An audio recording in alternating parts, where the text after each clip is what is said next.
লোকসভা নির্বাচন ও আদানির দুর্নীতি প্রকাশ্যে আসার পর থেকে সময় ভালো যাচ্ছে না নরেন্দ্র মোদীর। নানামুখী সংকট ঘিরে ধরেছে ভারতের এই প্রধানমন্ত্রীকে। সম্প্রতি বাংলাদেশের সাথে সম্পর্কের অবনতি হওয়ায় মারাত্মক প্রভাব পড়েছে ভারতের অর্থনীতিতে। এর ফলে ভারতে শুরু হয়েছে দেশ বাঁচাও আন্দোলন। এমন পরিস্থিতিতে কোন দিকে যাবে মোদী?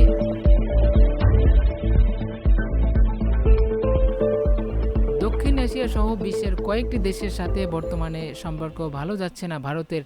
এমন পরিস্থিতিতে ভারতের রাজনৈতিক অস্থিরতা এবং অর্থনৈতিক সংকট তীব্র আকার ধারণ করেছে। এর পরিপ্রেক্ষিতে ভারতের বিভিন্ন রাজ্যে শুরু হয়েছে দেশ বাঁচাও আন্দোলন। বিশ্ববাজারে যখন সকল দেশের মধ্যে আন্তঃসম্পর্ক নির্ভর করে বাণিজ্যের উপর, ঠিক তখন মোদী প্রশাসনের ভুল কূটনীতির কারণে ভারত তাদের বৃহত্তম বাণিজ্য বাজার হারাতে বসেছে। বিশেষ করে বাংলাদেশের সাথে সম্পর্কের অবনতি হওয়ায় ভারতের রপ্তানির ক্ষেত্রে মারাত্মক প্রভাব পড়েছে।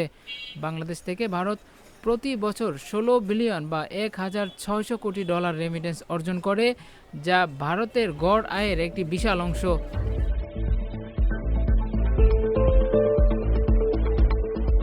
কিন্তু বর্তমানে মোদী প্রশাসনের শত্রুতামূলক নীতির কারণে ভারতীয় পণ্য বর্জনের ডাক এসেছে বাংলাদেশের বিভিন্ন রাজনৈতিক দল থেকে।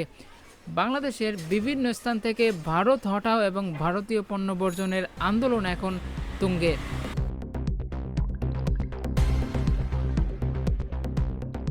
দেশপ্রেমিক বাংলাদেশিরা এখন ভারতীয় পণ্য কিনতে অস্বীকৃতি জানাচ্ছে, যা ভারতের ব্যবসায়ীদের জন্য একটি বড় সংকট তৈরি করেছে।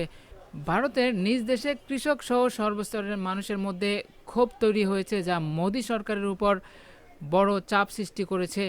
ভারতের প্রাক্তন মন্ত্রী পূর্ণেন্দু বসু সাংবাদিক সম্মেলনে বলেন, আমরা চাই দেশে গণতন্ত্র বেঁচে থাকুক, তাই নরেন্দ্র মোদীকে প্রধানমন্ত্রীর পদ থেকে সরাতে হবে। এছাড়াও আসন্ন নির্বাচনের প্রেক্ষাপটে মোদী হটাও স্লোগানে মুখরিত হচ্ছে ভারতের বিভিন্ন রাজ্য।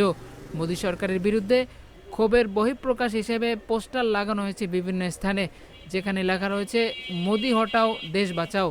এমন পরিস্থিতিতে মোদী প্রশাসন এখন কঠিন এক চ্যালেঞ্জের মুখোমুখি। রাকিব হাসান, বরিশাল টিভি।